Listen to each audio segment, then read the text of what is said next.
Coming up, Torey Lovello has embraced the small market mentality with the Dbacks, but should Dbacks fans embrace that same mentality? Checking in on two American League teams that have been sniffing around the Dbacks outfield, and then playing a little game of in or out on the biggest rumors still surrounding the top free agents on the offseason market, all on today's Locked On Diamondbacks podcast. You are Locked On Diamondbacks, your daily Arizona Diamondbacks podcast, part of the Locked On Podcast Network, your team every day.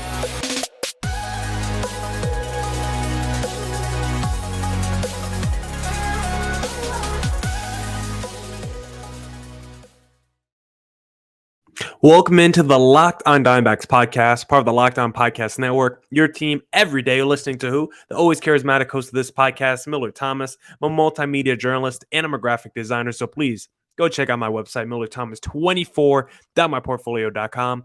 On there you can see all my latest work, from my packages to my articles to my photos and my graphic design. If you want to see more content by me, just follow me on Twitter at CreatorThomas24 for my personal account, or just look up Locked On Diamondbacks, both Twitter, Instagram for the podcast handle. And of course, thank you for making Locked On Diamondbacks your first listen every day. I would not be able to do this podcast without you, my loyal listeners, sharing, subscribing, reviewing, doing all that so I could do this podcast for you. Thank you. It's free and available on all platforms, so please continue to tell your friends. And one of those platforms is YouTube, trying to hit 300 subscribers by Christmas, so please hit subscribe on the Locked On Diamondbacks YouTube channel. But to start off today's show, I got a question for Dbacks fans, because I recently saw Torey Lovello on a podcast, and he gave a quote talking about just the Dbacks as a small market team and the mentality he embraces as the small market team, the manager of the small market team, because this is a quote from Torey Lovello. We embrace the challenge of playing inside the NL West with a $100 million payroll compared to a $300 million payroll. Go ahead and buy your team. We're going to find a way to slug it out with you. Torey Lovello gave a really impassioned speech on this podcast, talking about how baseball is a game of inches and the D-backs are trying to win inches all over the field. But my question is, should D-backs fans accept this mindset that Torey Lovello has laid out? Because listen, I love Torey Lovello's mindset.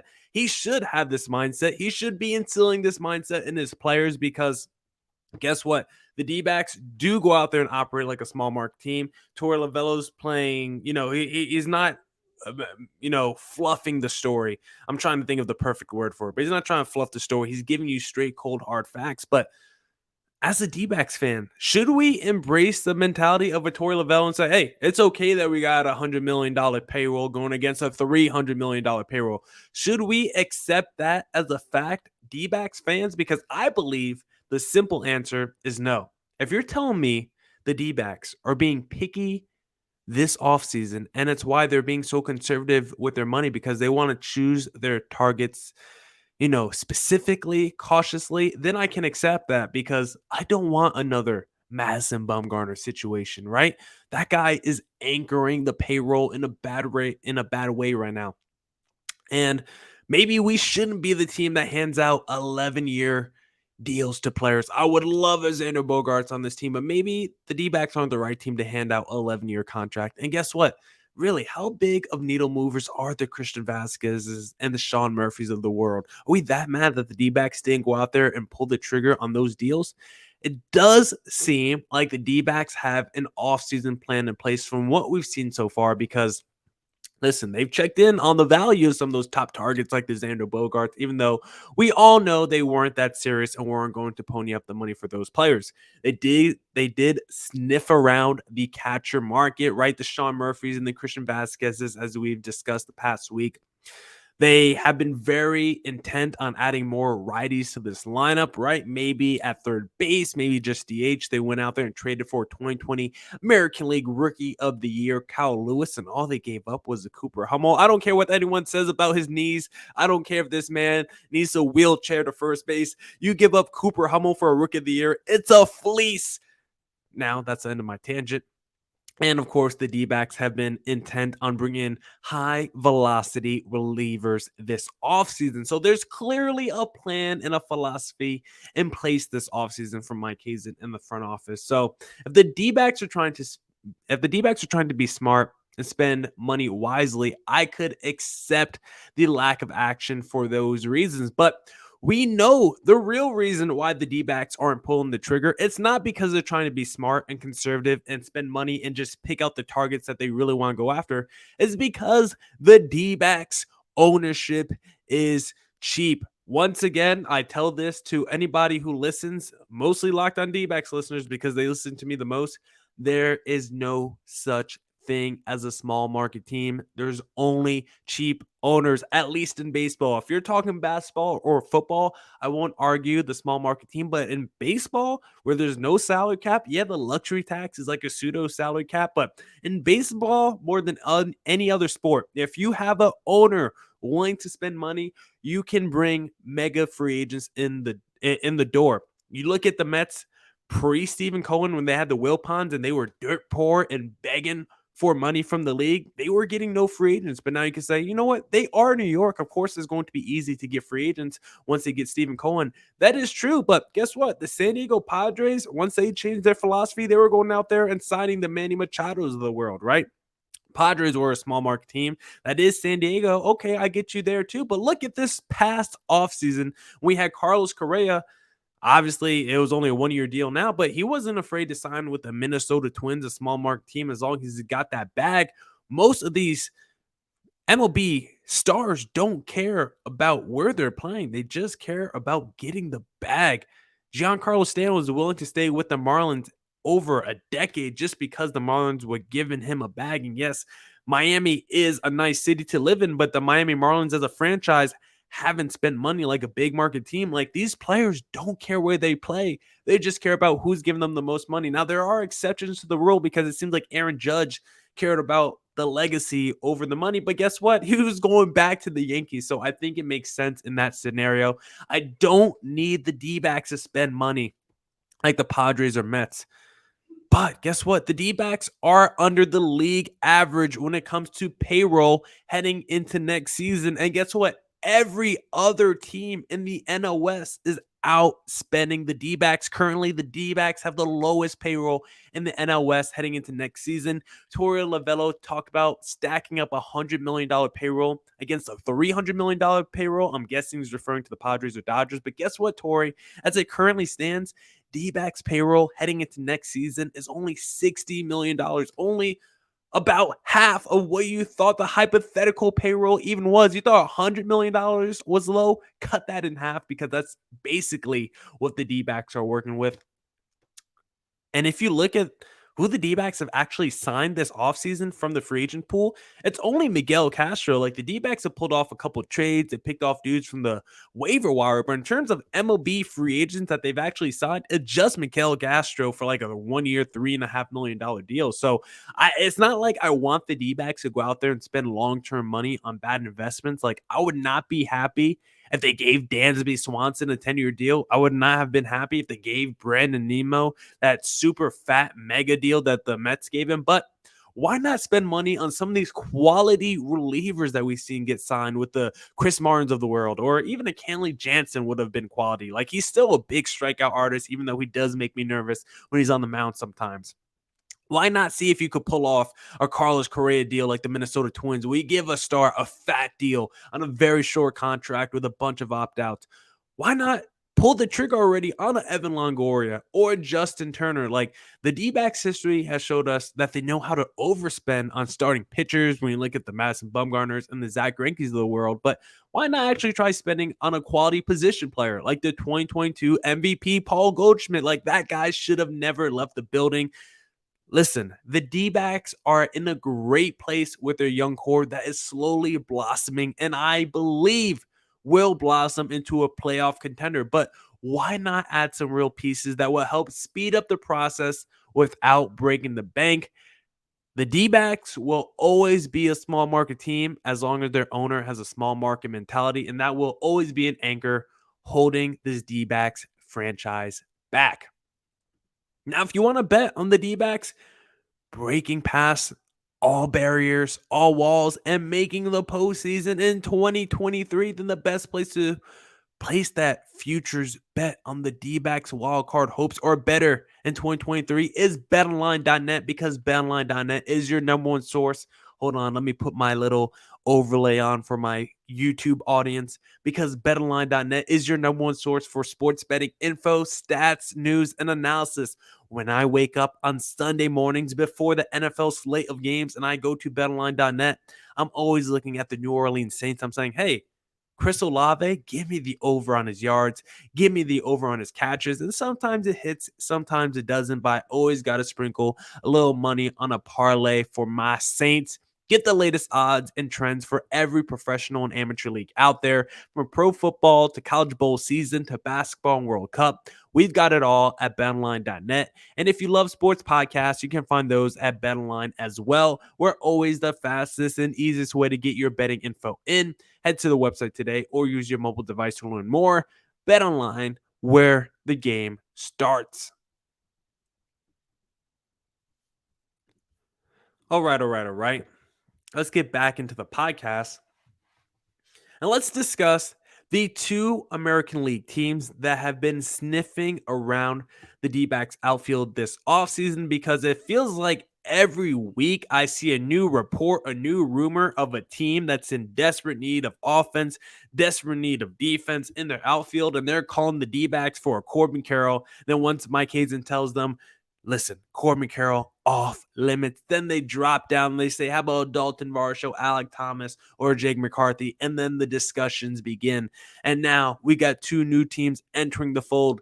We got the two powerhouses of the American League, I guess you can say, because these were the top two teams in the American League last season, and that is the Houston Astros and the New York Yankees. So let's discuss if either team has something that I would even want. And I want to start with the New York Yankees first, because they're still the evil empire, even though the last 20 years, if you're 20 years or younger, you're like, Yankees have one World Series ring. You might have not even seen a World Series title by the Yankees in your lifetime. Like, if you're 20 years or younger, basically, Yankees have been a good team that just struggles to get over the hump. And I don't think it's going to change next year. But maybe if they trade for a D-backs outfielder, that would put them over the hump, because right now, of course, they brought back their top dog, Aaron Judge, on that fat contract. He owns New York, runs New York right now. But in reality, I'm not sure if New Yorkers even care about baseball anymore. Yankees are still huge there, but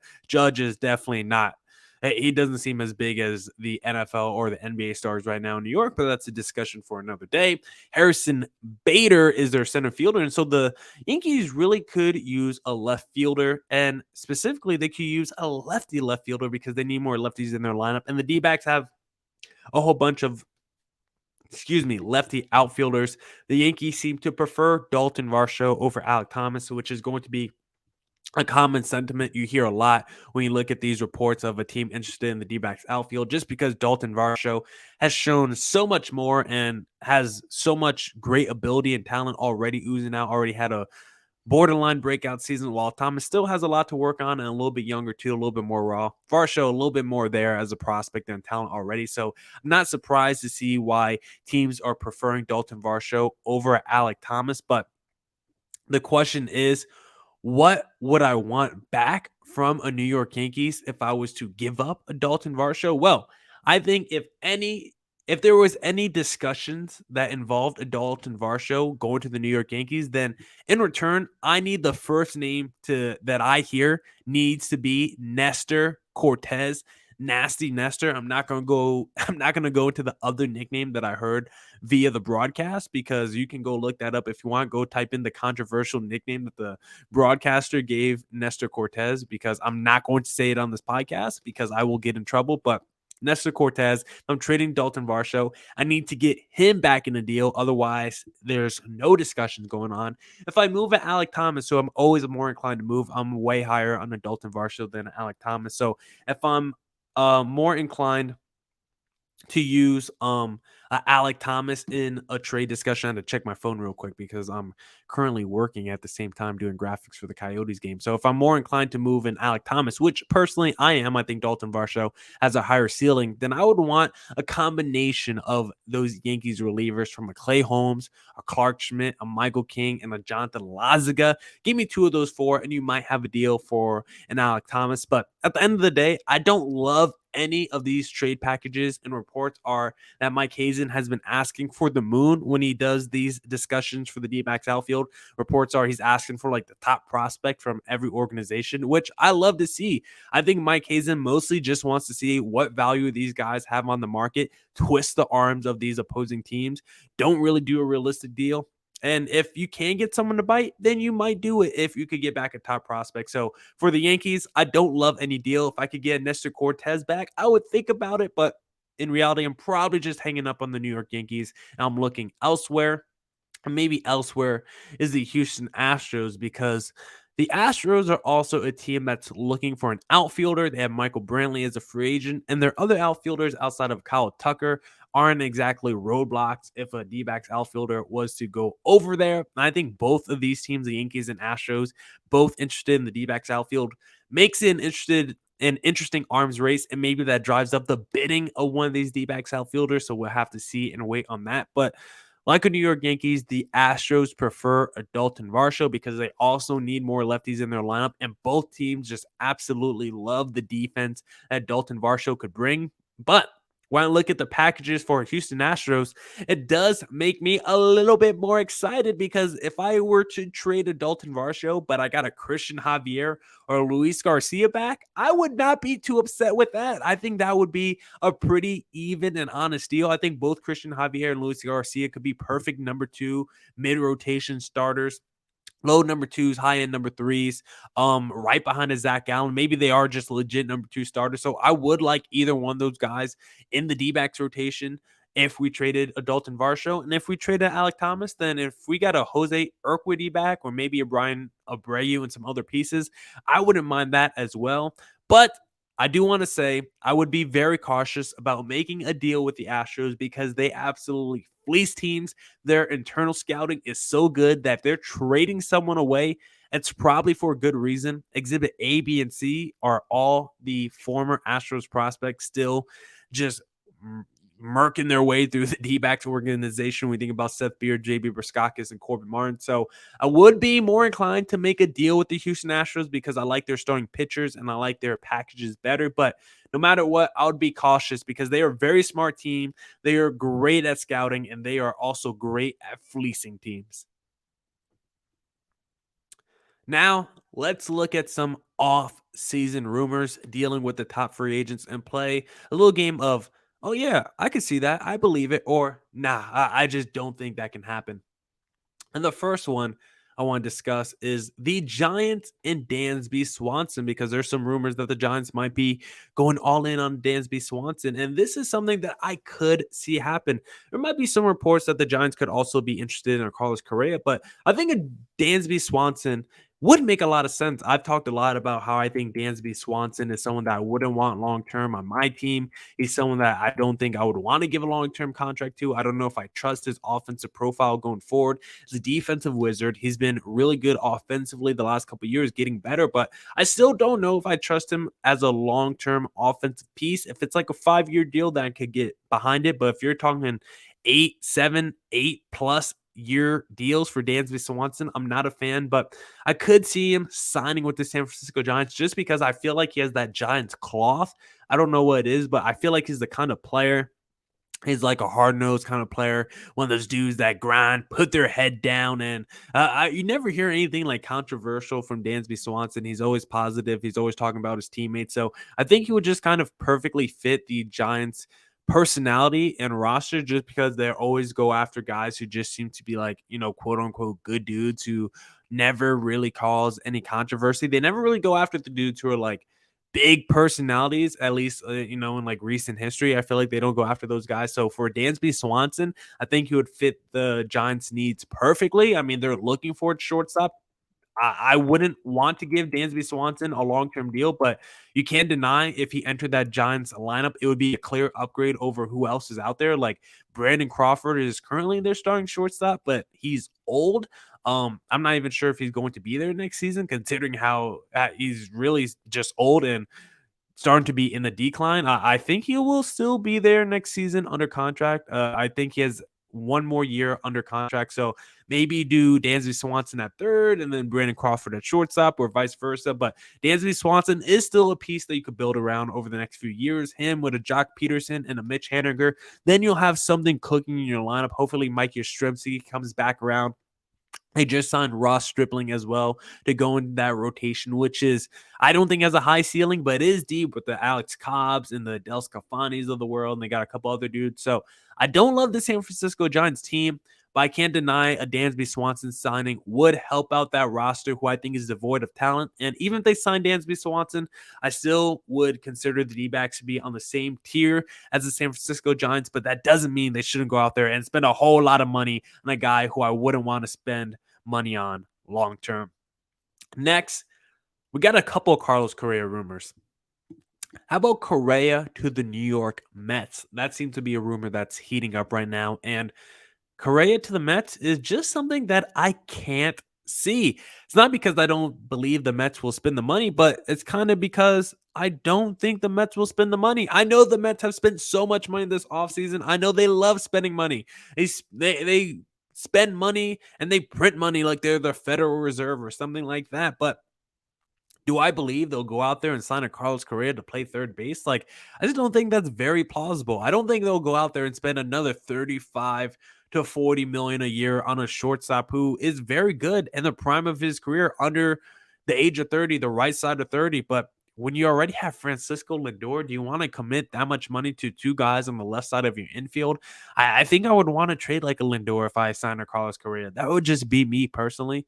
I don't know if I want both those guys in my lineup on those big long-term deals, a lot of money. Like I talked about how I don't care about Xander Bogaerts on his 11-year deal with those players, the Padres lineup, but I feel like a Lindor and a Correa just feels a little redundant, and I don't like Lindor as much of a long-term piece as I do as like a Xander Bogaerts or the rest of those Padres players. I don't think I want Lindor for 10 years. So if I'm the Mets, I would not be against bringing in Carlos Correa on a fat deal if I could move off Francisco Lindor. That's just what I would do personally. Other people probably disagree vehemently, but I just can't see the Mets committing more money to an infield position like a third base for a guy whose natural position is shortstop. Like I can't see the Mets spending more money on a Carlos Correa. They've already spent so much money. So I'm going to say that they peek around, see what the market's like, but I think ultimately they're going to withdraw from the Carlos Correa sweepstakes. But about another team in the sweepstakes, the Minnesota Twins, a team that had Carlos Correa under contract last year. And actually, I think this is one where I can't see it. Listen, I know I talked about small market teams in the first segment, but I don't know if Carlos Correa wants to go back to Minnesota. I mean, it's cold out there in Minnesota.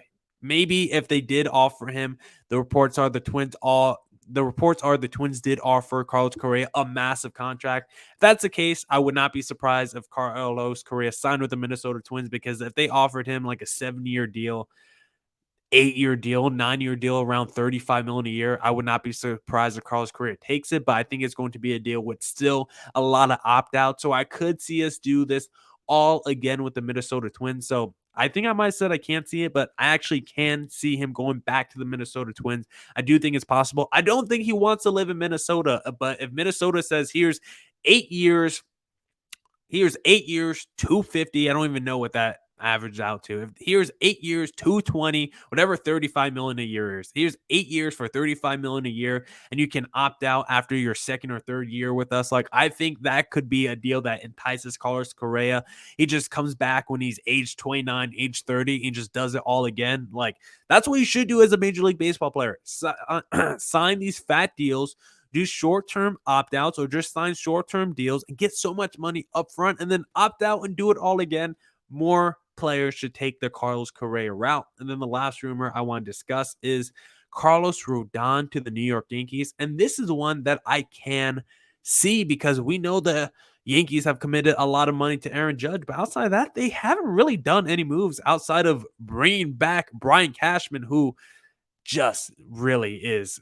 I'm so done with Brian Cashman. Like, I don't know why they keep bringing that dude back, but for the Yankees, I could see Brian Cashman going out there and signing a Carlos Rodon, giving him a fat contract, and then building around a Garrett Cole, Carlos Rodon, two-man frontline rotation. That would be nasty. Then on the front of all your ticket sales, if you're the Giants, you have Aaron Judge in the middle, Rodon to your right, and you have Garrett Cole to your left. I can already see the graphic as a graphic designer.